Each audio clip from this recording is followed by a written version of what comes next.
I thought a single jacket could make me enough. And then as time went on, the truth came out, and I realized I'm still the poor kid inside. It was seventh grade. We had a budget for clothing of about $200 every year. This family would fly in, they would buy us clothes for the year, and then that would be our budget till the next year. So we'd have to make those clothes last. I remember seeing a jacket at the store. It was a denim jacket. It was amazing, right? Stone washed, beautiful. It was $200, just the one jacket. And so I decided at that point that that jacket was worth more to me than an entire set of clothes. I would figure it out. And so I fought to get that jacket. And I got it. I got the $200 jacket. They bought it for me. It was amazing. First day of school, I remember going in, jacket on, pink tank top. I got a gold chain on. That's what you do back in the 80s. And I walk in just feeling confident. Hair's freshly cut. I just feel amazing. I feel confident, proud of that jacket that I've got. But as time goes on, that's all I had to wear. And so you'd see me wearing the same outfit every week, every day. You know, it's like I didn't have anything else to wear. And so that identity of trying to fit in, yeah, it solved it for a minute, but I went back to being the poor kid. So I had this pattern showing up in my world where I would elevate myself to look good for a minute, but then it became very evident that I didn't have the means to sustain what I had just created, so I would return myself to the poor kid. I created an AI GPT that I use, and this morning I'm using it. It's called The Bridge, and I use it in my training programs. But this app, what I do is I sit with what is going on in that pattern and why does it still show up in my life, where I make myself feel enough and then return myself to not enough as quickly as possible so that I can move back to that enoughness. It's this identity loop that I get into where I go from being enough to not enough and then filling the gap over and over again. And so as I'm doing this app today, it's designed to do three things. One, create awareness. Two, create acceptance. And three, create empowerment and a new story. And so it's really designed to recognize your stories, acknowledge those stories without resigning, and then move into a new story. So as I'm doing the application, it says, here's how you talk to this part of you, this poor kid. And essentially it's, hey, I see you. I recognize what you're trying to do. I love you. I don't need you to go away. I can see how it was really important for you to go and fit in with all those kids. And then when we move into the acceptance part, it's I acknowledge and accept that you did that. I'm not even mad about it.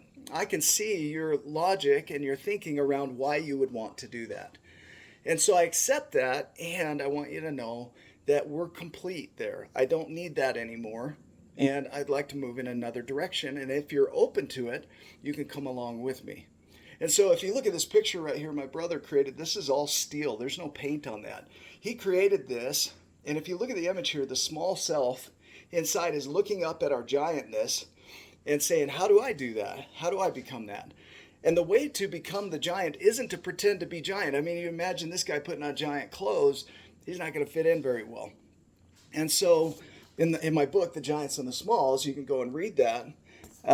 That's the metaphor, is that we all have these small parts inside of us that want to live up to our potential, but we're too busy playing out our small parts that we can't do that. My loop was moving from not enoughness to enoughness and then back again. And so it's this constant loop. I never wanted to be more than, I just wanted to be enough, as much as in my perception. And so it's important that you recognize the stories that are playing in you because they run unconsciously and they have free pass to do whatever they want.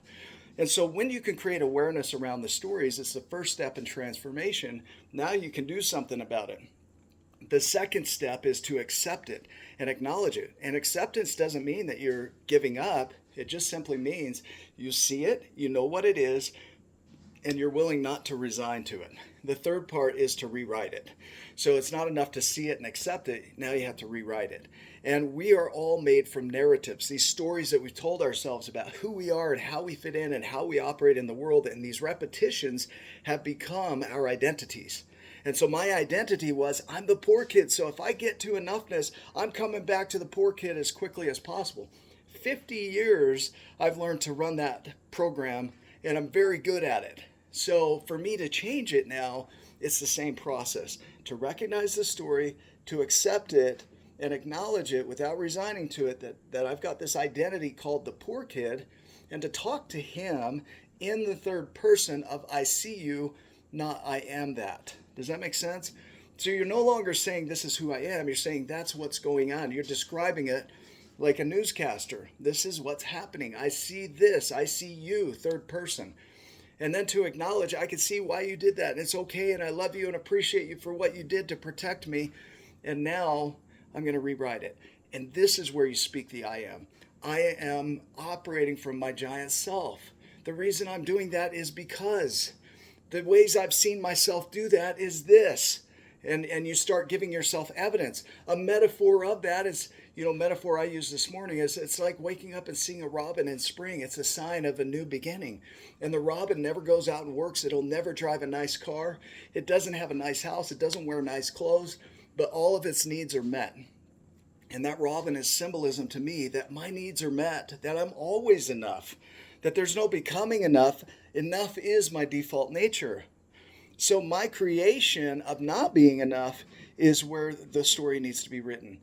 So if I tell myself I'm not enough, then what I'm doing is creating a story in this direction.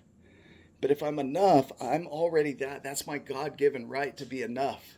And so we are already giants. That's why my hat here, be giant, is that's your default nature. So it's an art of remembering who you are and rewriting these stories that you're telling yourself so that you can be the giant in your life.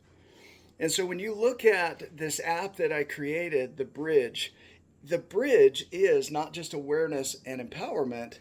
The bridge is the acceptance, because so many of us see our story and we get mad about it. We don't want that story, so we reject it, and therefore we can't get to the empowerment because we're busy fighting the messy middle.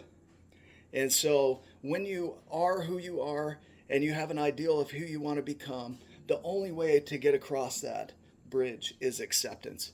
And so this app is helping me to do that. So as I sit with my stories and realize that I have this loop called not enoughness, that loop was playing and that my inner part was playing that role and taking that on, I can tell him, look, you don't have to carry that weight anymore. It's okay to let it go, to sit it down. Let's create something else together. And he and I are going to create my new identity through narrative. And so that's the beauty of what this work does, is that you start to compassionately, lovingly serve yourself from your old stories to the new ones. And with time and repetition, that becomes your identity, and your world changes because of who you are, not because of what you do. So I hope that serves you today. Pay attention to your stories. Come see what we're up to. If you want to come look at our program, it's my12journeys.com. We have a cohort group launching on June 14th. So if you want information on that, just hit me up and I'll get you details. But go make it a giant day, and I'll see you in the next video.